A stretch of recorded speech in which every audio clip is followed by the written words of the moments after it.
On today's show, we talk about hydroponics at the Plymouth County Sheriff's Farm, make pork loin with Chef Jerry Levine, hear original poetry, what's happening in our South Shore towns, and more. We're glad you're here. Let's get started.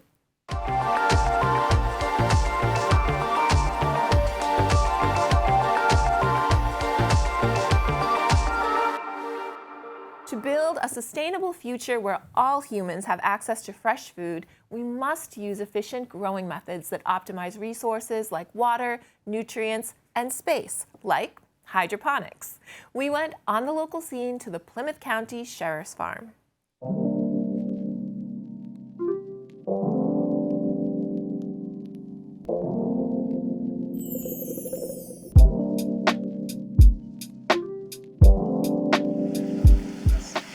So Sheriff McDonald had seen this aquaponics program out in Berkshire County here in Massachusetts and was really excited at the thought of bringing it back. So we started working on this a few years ago. And the concept was, how do we expand our growing season from a couple of months into 12? And then how do we take that and how do we give that as an educational tool, not only to the men that find themselves incarcerated with us, but to their families and to the community at large. The Justice Educational Program is a program designed to create a learning environment for inmates that eventually, when they get out, can go out and do this type of stuff in this type of field. This growing program that's been at the farm here on Obery Street has benefited people for many years. Actually, the farm started as a means for people to grow food for themselves that were incarcerated. Now, today, what happens is we grow produce in the fields during the growing season. Now we have aquaponics for 12 months and hydroponics 12 months out of the year. And that food goes back to our food pantries. It'll go back to distribution points in the city of Brockton. And our goal basically is to get this fresh produce into the hands of people throughout all of Plymouth County in a lot of different means.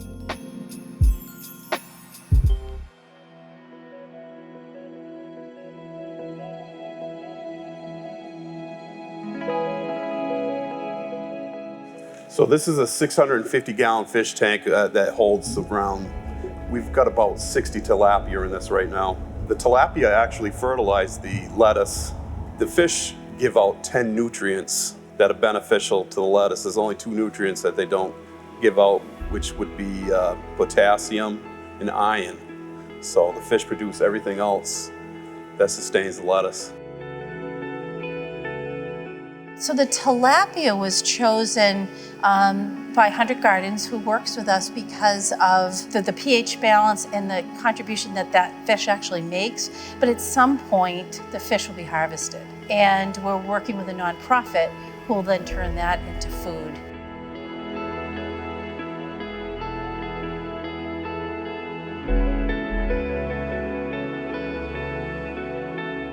So this is our seed starting station. You can see everything's at various stages. It gets planted in this rock bowl. It normally probably stays in this for 2 to 3 weeks before it gets planted into the grow beds, which then will take another 3 weeks to grow. So in our second grow bed, I can show you some of the roots. No soil involved. This is grown in straight water, fertilized by the fish. So the process of harvesting this is we take these trays out and we pull the lettuce out of these holes. Each one of these has 12 heads of lettuce in it. We also have to clean these every time we harvest. We just clean the top. We can't clean the bottom because if you clean the bottom, there's all kinds of good bacteria on the bottom, and that's what we need for the plants to grow. Then the final step in the process would be to replant this bed. This is our Beto bucket system. This is truly a hydroponic system here. We're growing tomatoes currently in this. Maybe in the future we might grow some cucumbers. But as you can see, the tomatoes, they're really starting to produce now. So once again, there's no soil in these. This is just a media. This stuff is actually what you see in bags of soil, just to keep the stuff moist. Aeroponics is a hydroponics type system, but it's not constantly in water. it's getting water dripped down from the top into these little cups where the roots are. Every 12 minutes it goes off, and then it goes on for 6 minutes. It gets water and nutrients. We're hoping that we're able to open this, educate people, make them aware of these growing systems. They seem new, but they're old. It's all ancient techniques, right? Aztecs did it with the water gardens in the past. So if you take the same footprint, we can get 5 to 10 times greater yield using an aquaponics, hydroponics program while using 90% less water. So I think the sky's the limit in terms of saying, look, this is here, come, learn, benefit from it. And if you can incorporate it into your life and you find value, fantastic. We want to be part of that. The Plymouth County Sheriff's Farm is at 74 Obery Street in Plymouth, and there's lots to see and do there, including a petting zoo and flowers and plants for sale. Learn more at pcsdma.org. A sorcerer's apprentice gone rogue, entranced with the power of his master's tricks, but without the knowledge to control them. You know the story. Immerse yourself in the magic of the music by composer Paul Dukas with the Plymouth Philharmonic Orchestra on March 10th at Plymouth Memorial Hall. Also featured in this afternoon of enchantment is John Williams' music from Harry Potter and the Sorcerer's Stone and Uranus, the Magician from the Planets by Gustav Holst. Included in the Hocus Pocus magical music program, conducted by Stephen Kurdianis, is a performance by South Shore Conservatory's Youth Concerto Competition winner. Attendees to this 3 p.m. concert are welcome to meet the musicians at a 2 o'clock pre-concert instrument demonstration that is not just for kids. Visit plymouthphil.org to reserve your spot for this spellbinding event. Audience members are encouraged to bring non-perishable food items to benefit the Food Warehouse of Greater Plymouth. To ease anxiety and gain peace of mind, there is no place like Om. Take a relaxing road to holistic good health at Kingston Recreation's Chakra Cleanse and Sound Bath on March 16th from 3 to 5 p.m. in the Reed Community House Auditorium. Resonate during the 45-minute vagal chakra cleanse and 1-hour sound bath with the sound waves of singing bowls, chimes, gongs, and other reverberating instruments as you relax your vagus, the cranial nerve key to the mind-body interaction of our heart, lungs, and digestive tract. Designed for practitioners of all experience levels, aged 14 years old and up, this special program is $50 for Kingston residents and only $5 more for residents of other towns. For your comfort, please bring your own mat, water, pillow, and blanket. Visit the Kingston Parks and Recreation website to learn more. Next, we take a closer look at our municipalities with Julie Thompson. Today, we're talking about Plymouth. Hi, today on A Closer Look, we're going to look at the Plymouth 911 Dispatch Center, which has been incorporated into the Plymouth County Communications Center. And I'm really happy today to be joined by Sheriff Joe McDonald. Thank you, And Judy. who did you bring with you today to explain this to me? We're very lucky today. I have brought with me our Assistant Deputy Superintendent in charge of that Communications Center, David Asevich. Welcome. Welcome to both of you. Thank you for Julie. joining us. Appreciate that. This is a fascinating turn of events that happened for the town. It was a really great one. So back in June, the end of June of 2023, the decision had been made and the Plymouth 911 Center moved into the same building and the same facilities as your communications center. Yeah. How did that come about? There had been discussions for quite some time. There's an old saying that all politics are local. I think Tip O'Neill said that, and this is no exception. We build relationships. The fire chief, Neil Foley, Dana Flynn, the police chief, we're mutual friends. We talk. We're colleagues, and we had come to a conclusion that wouldn't it be a good thing if we could combine forces to deal with these issues. So there was a lot of talk about this, a lot of planning that went into this, and as you correctly point out, over the summer, June 30th, we were able to put that together and turn the key. So what ended up happening was the 911 center that Plymouth Police had in their headquarters was able to move physically over to our communications center. We did modifications, obviously. Sure. And we've been running it since then, and things have gone very well. Beautiful. So before that happened, what was your communications center at the county level used for? Well, we always used it for our own dispatching. You know, when we would send our BCI, Bureau of Criminal Investigation vehicles out to the various towns throughout Plymouth County and sometimes out of the county. We also had, and David can speak perhaps more eloquently to this than I, but we would coordinate mutual aid for fire throughout the whole county, all 27 communities. And we also did something called CMED, County Medical Emergency Dispatch. Okay. And what that did is provided communications between ambulances and the hospitals to which they would be routed. Okay. Yeah. So mutual aid, for anyone who doesn't really understand the whole concept of that, which is so important, can you describe what is mutual aid? So mutual aid, Julie, for the county is when an outside agency, one of the 27 communities in our county, call into us over our mutual aid Channel 4, which we own and operate, and what they do is they request there may be a working fire. Yep. They come over, they'll say, basically say, well, say the town of Halifax. Halifax will say they have a working fire, say they're 123 Main Street, Yep. and they'll give us a district, which enables us to find what apparatus we need to send. Okay. And in return, what we'll do is we'll announce that they, over our channel, Mutual Aid Channel 4, that there's a working fire in the town of Halifax, 123 Main Street, Mutual Aid Channel 1's been assigned. Because there's 3 mutual aid channels that operate that the fire chiefs and the fire communities use as their mutual aid channels so they can do communications with all the apparatus that's on scene. So what we do is we go to what's a run card. Now a run card is everything that shows what the apparatus is going to be sent for that particular district in that town.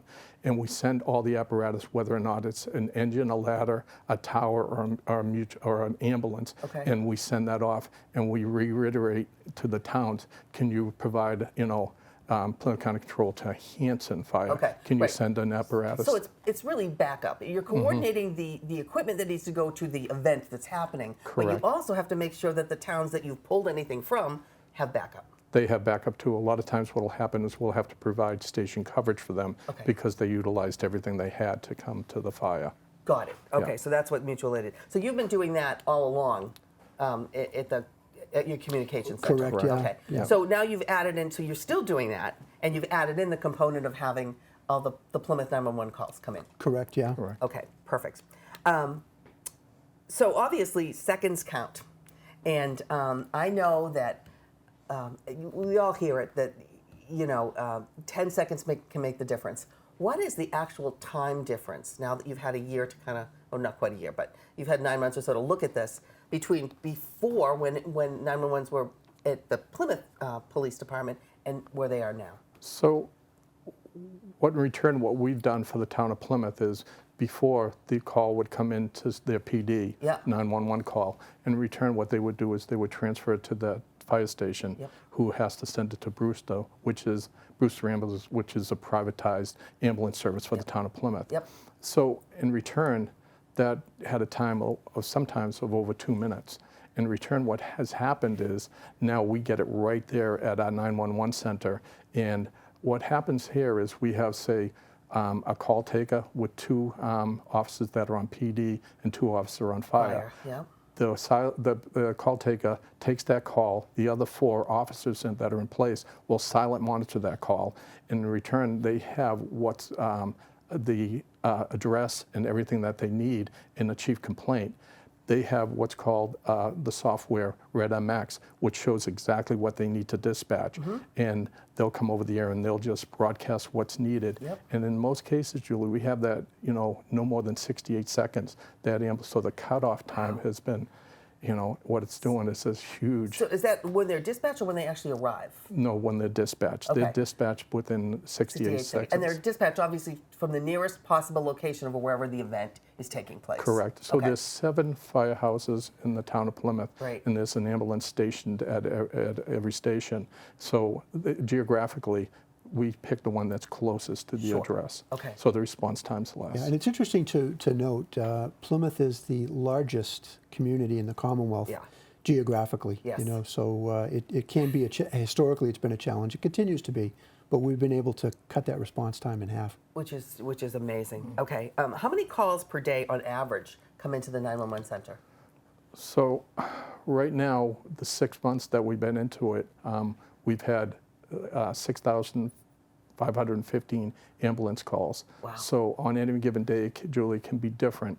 Sometimes you can't really predict what's going to happen. So getting to staffing levels, we have to have the officers in place Right. to, we take a storm like we had yesterday. Yeah. We put extra coverage on Sure. just so we can, make sure that all the calls are getting out on a timely manner and we're critically not missing any type of calls Right. whatsoever. And so you can predict things that when you know there's going to be a weather event, you know there's going to be a big parade, there's going to be a big, something tells you, okay, we might get more 911 calls. But what if something happens that you did not predict? A gas leak, a terrorist, something unpredictable that could be a large-scale event that you know you're going to have a lot of people calling in. What do you do in that case? So in that case, Julie, what happens is we have our run cards which determine, what we would send. And with that being said, a lot of chiefs in the communities have, did extended run cards to accommodate if there was, like, say, a mass shooting or something like that, where they actually have run cards that are dedicated to what apparatus and what personnel will be needed to get to that scene. In the event Yeah. that something happens. Yeah. So if I'm hearing you right, all the towns within the county kind of have this already planned? Like, if something happens, this is what we're going to do. Yeah. So with our mutual aid Channel 4, once we announce that particular incident is happening, everybody in the whole county is hearing that at all their fire stations and everything. Okay. And we have our run cards actually on what's called the cloud on the Yep, internet, yep. and they can actually see if they're going to be responding. That was implemented a few years back with a lot of work and everything, but it's been a great access. So everyone knows asset who's to- going to be responding to whatever this event was. Correct. Okay, that's wonderful. If you'd like to see more of this interview, please visit the Local Scene Government Services on YouTube. Meet the finalists for the next Poet Laureate of Plymouth.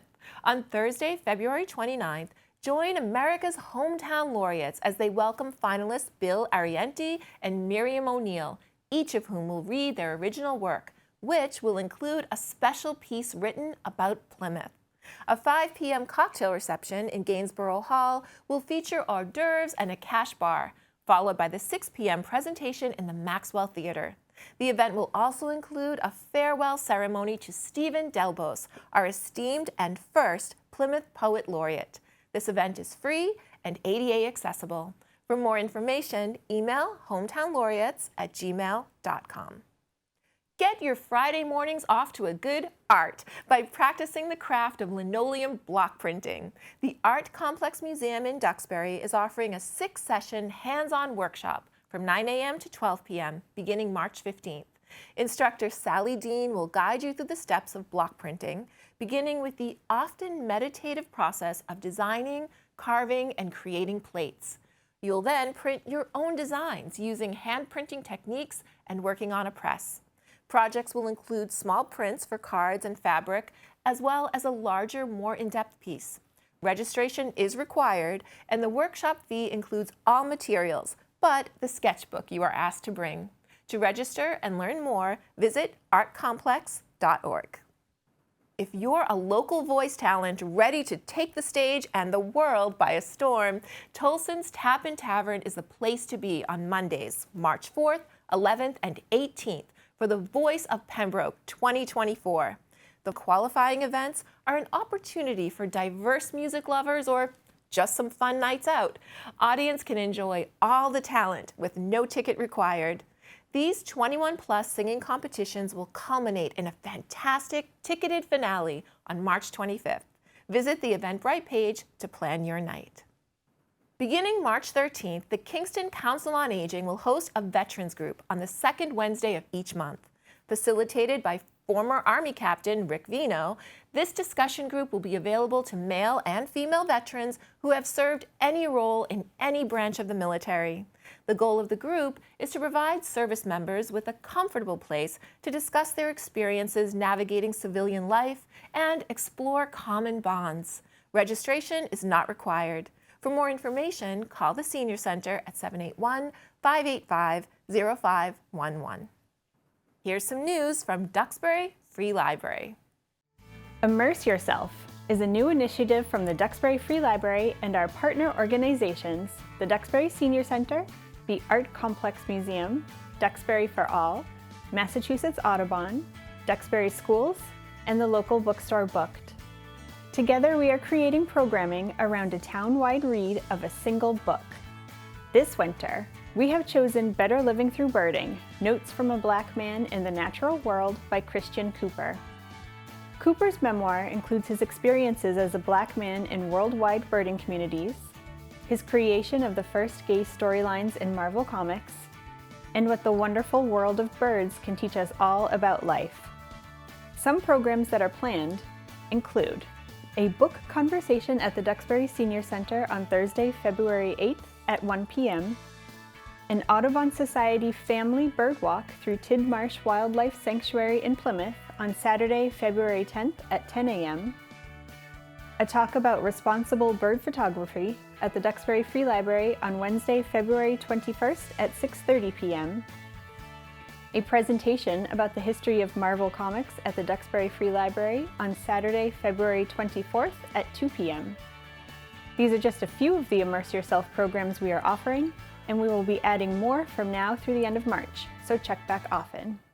Here is poet Kate Jepson in a reading of her original work. And now I'd like to welcome our next reader. That's Kate Jepson.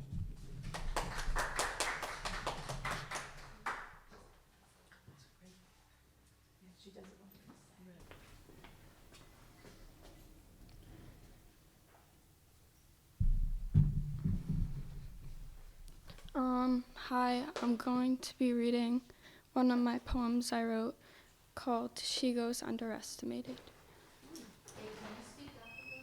Yeah, sorry. Everywhere I go, I'm underestimated by everyone I know. I wonder what it is. I wonder why. Is it because I'm a girl? I'm a girl living in a sexist world? Or is it because I'm young? I'm only 16, and so many adults have power over me. So my voice doesn't matter as much as the people who are older.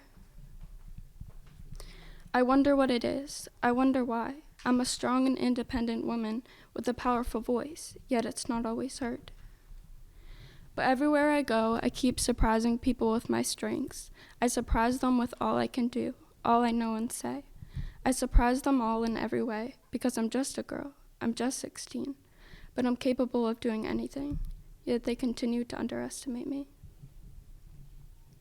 I am strong, I am athletic, I am fast, I'm opinionated, and I am capable of doing anything a guy can do.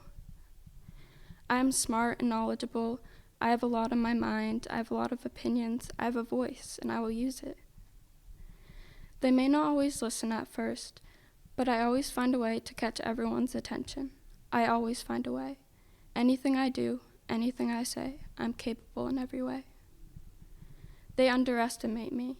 But after everything I do, after everything I say, their mind is changed, because I am a girl, and I am 16. Two things they see about me, two things that make me me. And I love me, all of me, but what they don't see is all I am capable of. They continue to underestimate me. They treat me differently because I'm a girl. They think I'm weak. They think I can't run as fast as them, or play sports as well as they do. My thoughts and opinions just don't matter as much because I'm 16 and they're adults with power. My voice is loud, but to everyone I'm quiet. They underestimate me. I am unheard and it's absurd. So I keep talking, I keep shouting. I make sure my voice is loud and heard. What I have to say matters regardless of what you all think. I will speak my mind and I will play sports as good as any man can. So for those out there who take one look at me and think she's just a teenage girl who's not capable of anything, all of you are wrong. You all underestimate me. I will surprise you that. I will surprise you. I promise you that. And when I do, next time you see me, think everything you're going to say through before you say a word. They underestimate me one too many times. I've had enough. Believe me, I'm tough. It's my time to shine. Yay. History can be messy, but the grounds of the Plymouth Patuxent Museum don't need to be. On Saturday, March 16th, the museum invites the community to come and experience the preparation it takes to get an open-air living history museum ready for a new season after months of bruising winter weather. Your work will be appreciated by the hundreds of thousands of visitors annually who enjoy an immersive step back in time as they walk through Patuxent Homesite and Plymouth Gristmill. The Cleanup Day event goes from 9 a.m. to 3 p.m. with full or half-day volunteer opportunities available. Individuals, groups, and families are all welcome. Sign up at the museum's website, plymouth.org. Get ready for some friendly competition for a great cause. The South Shore Community Action Council presents its first annual March Mania Food Drive Bracket Challenge. During March, 16 teams will compete head-to-head to collect non-perishable food items. How does it work? You'll start by recruiting your teammates, designating your coach, and using your creativity to produce an epic team name. SSCAC's commissioner will then assign your team a bracket, and you'll go head-to-head with another local team. The group that collects the most food donations will advance to the next week's competition. At the end of March, the team with the most food donations will be crowned March Mania champions. All donations will go to SSCAC's Food Resources Program and Food Distribution Center, which supports 65 food pantries, soup kitchens, schools, and COAs, and feeds over 6,200 local children, seniors, and families each month throughout the year. To get your team started, scan the QR code. In honor of International Women's Month, the Sandwich Arts Alliance has put together Celebrating Women in the Arts Weekend, 3 days of women-centered events by women, for women, about women. It begins on Friday, March 15th at 5 p.m. with an opening art show and reception. There will be music, poetry, award ribbon presentations, refreshments, and best of all, art created by women. On Saturday, March 16th at the Sandwich Town Hall on the Glasstown stage, catch Christine Ernst in her one-woman show, Fat Ass Cancer Bitch. Using humor and honesty to tackle life's challenges, Ernst's performance promises to uplift, inspire, and make you laugh. The show begins at 7 p.m. and tickets are $25. On Sunday, there will be a staged reading by Cape Cod women playwrights at 2 p.m. Tickets are $25. You can register for any or all of these events via the Sandwich Arts Alliance website at sandwichartsalliance.org. The Sandwich Town Hall is located at 130 Main Street in Sandwich. Next up on Delicious and Nutritious, we join Chef Jerry Levine as he prepares a pork loin stir fry. We're going to start off with a pork loin stir fry with oriental vegetables. This is a delicious dish. It is straightforward, it's easy, and if you've seen some of my other shows, you'll also notice that I'm using my favorite wok here, and it's as heavy as hell, but I like it. So, what can I say? All right, first thing, right here is a cubed pork loin. Now, you'll notice that it's got some marinade on it. Now, what's in the marinade? In the marinade is dried minced garlic, cilantro, and we also put a little bit of roasted sesame seed oil. Now, why do I use sesame seed oil? Especially roasted sesame seed oil, because it has this wonderful flavor to it, and the Orientals call it umami, which means it's a depth of flavor and complex. So I take a little sesame oil and put it into the container. I take some minced garlic. I take the dried cilantro and I mix it up. Then I put it on the pork loin. Now the pork loin is shaped something like this here. This is really a pork fillet. So the pork fillet is about 10 12 inches long, and it's kind of round like this here, and it has maybe 2.5 inches across. So I cut strips along the long axis, and I lay them down, and then I make cubes. And you'll notice that this is a typical size cube. And this has been marinated for about an hour and a half. Now, it doesn't have to be marinated that long. A half hour would probably work just as well because the pork seems to absorb things really quickly. Now, we're going to fire up the stove here, and we're going to get our pan hot. Now, I'm going to put a little bit of what I like to call a neutral oil, which is neutral vegetable oil, which is basically canola oil. And why neutral? Neutral means it has little or no flavor, but it has a high flash point. Unlike olive oil, which has a lower flash point, meaning it smokes at a lower temperature. And what we end up having here is that this here will smoke at a much higher temperature, and I don't want it to smoke, so I would rather work with it just below that. Olive oil, of course, has olive flavor. This does not. So we're going to put a little bit in here. Yes, and look at how it's moving around, and you'll notice, there we go. Now, okay, that's fine. So now we have put our canola oil in the wok, and I'm going to get it hot. The Orientals like to work with a hot wok. Just remember, there's a little roasted sesame oil in here, which is fine. So we're going to get that roasted sesame flavor, which is delicious, totally wonderful. Now, we're going to move the oil around just a little bit here, and when we can see it really rolling and moving, we are going to put in our marinated pork loin. Now listen to that sizzle. And that sizzle is telling us that we are cooking. And there we go. We are now, and you'll notice that I'm just moving around back and forth, and look at how it's starting to brown already. So when you're working with a wok, please remember, have a utensil here. Now, because this wok doesn't have any coatings on it, and the utensil that I'm using is made out of aluminum, stainless steel, excuse me, and notice the browning that we're getting right here. Now, what we're going to do is, because we've got a fair amount of cooking to do here, we're going to just keep moving it around, and we're going to move it around some more, and we'll move it around a little bit more. Piece here that's a little bit big, so we're going to just chop it a little bit there. And now we're going to take our next ingredient, which is diced onion, and you can see the sizes of the pieces that I'm using here. And this is going to go in right now.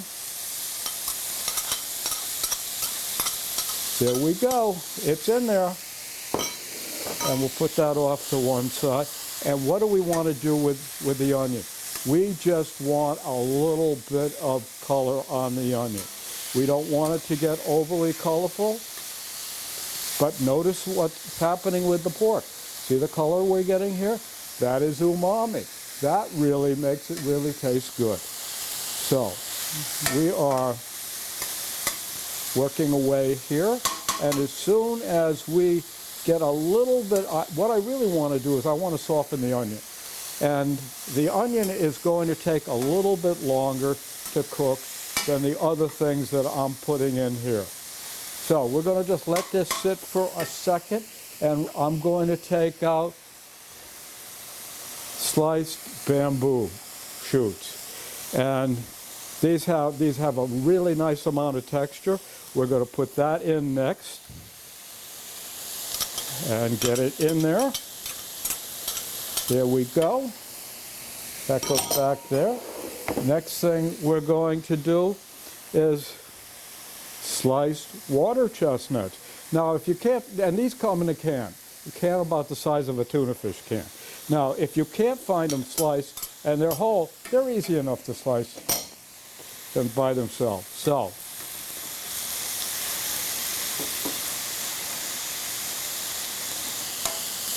And notice the color that we're starting to get.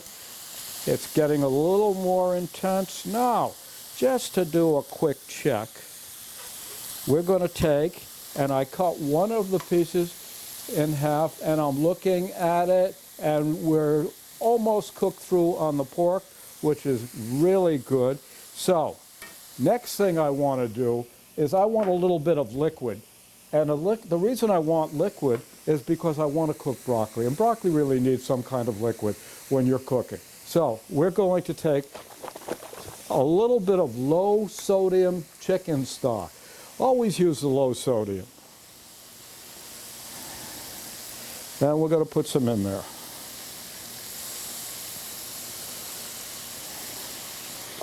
And my calibrated eyeball tells me how much I've put in there.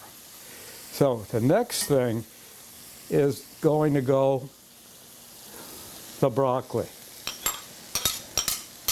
Now, I really like looking at cooked food, and I like the different colors.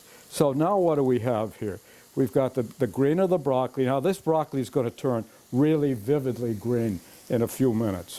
And we've got the brown, the pork loin. We've got the whiteness of the water chestnut right there. We've got the, whoops, come on, show me. Oh, here we go. This is what I want to show you. We've got a slightly ivory color here on the bamboo shoot. And it's starting to smell good. So this is what we're trying to achieve here. And we're just going to continue cooking. And I need to get do one little thing while we're just heating up the broccoli. Now the question is, I really want to thicken this just a little bit. So I'm using a tiny bit of cornstarch.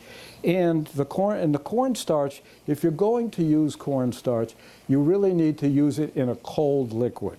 So I'm going to take a little bit of cold liquid, which happens to be my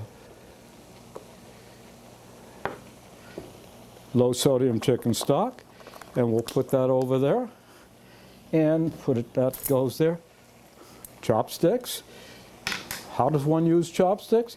One takes the bottom chopstick, puts it in the hand like this here, in between the fingers right there. Now you've got these fingers here, and we are now able to go up and down, but right now all we're going to do is we're just going to mix. And look at that. It really goes into suspension really nicely. And I will tell you this, that if you let it sit there for 5 minutes, it's going to go out of suspension. It will need to be stirred, and it's really critical that you do that. So we need to get a little bit more liquid in here, and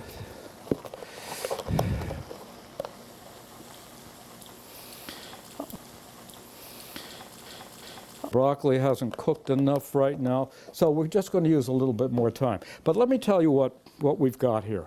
The stir fry is really a very simple thing, but the key to doing a really good stir fry is what the French love to call mise en place, which is you cut up everything that you're going to be using, and I like to line them up. And I line things up. This is going to be my first thing, my second thing, third, fourth, etc. And it goes down there, and sometimes it goes all over the place. But the reason we're doing that is that it allows me to keep things in the order that I want them to be in. And we are coming down to the point. Now look at what's happening here with the broccoli. See the vivid green in the broccoli? That's what we're looking for. And I like broccoli when it has a little bit of texture to it. So I like it a little firm. So we're coming down to the end. And what are we going to serve this with? We're going to serve it with rice, of course. So we bring in our container of rice, and we're going to take a rice bowl, and with our rice scoop, look at how nice this rice is, and it's not sticking. Why doesn't the rice stick? Because I rinsed it in cold water 4 or 5 times, and I got rid of the starch that was on the outside of the rice. Otherwise, the bottom of this thing would be covered with overcooked rice. And it's really critical. Rinse the rice first. Okay. We now have rice in there. We're going to stir our solution of cornstarch and chicken broth. Yes, you see, it went out of solution. All right, we turn off the heat because I don't want the heat I don't want to heat this while I'm adding my thickener. So now I add my thickener. Just put it in like that, put this down, and start mixing. And you'll see that there's a little bit of thickness. Now, how much cornstarch did I have there? About a tablespoon. That's all. And how much liquid did I have? About a tablespoon. Equal amounts of each. So, we have come down to the point where we are going to plate. Lovely rice. Oh, look at the colors here.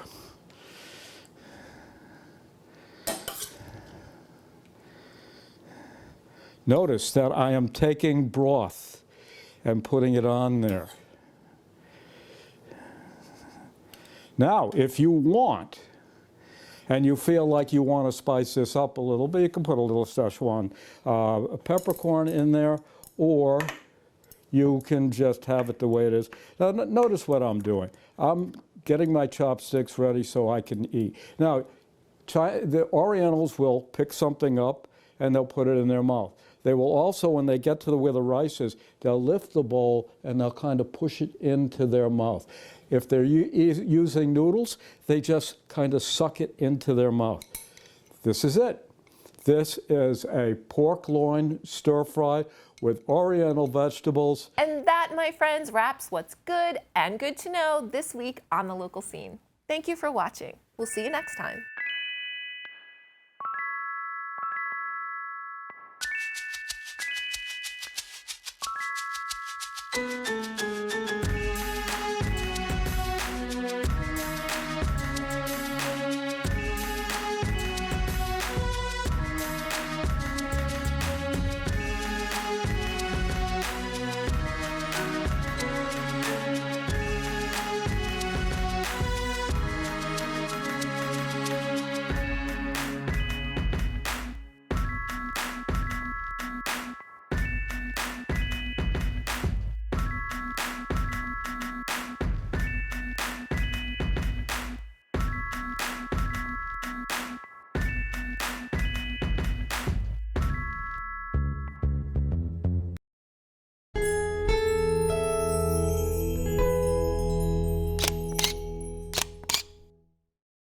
For more of what's good and good to know on the South Shore of Massachusetts, hit the subscribe button, and thank you for watching.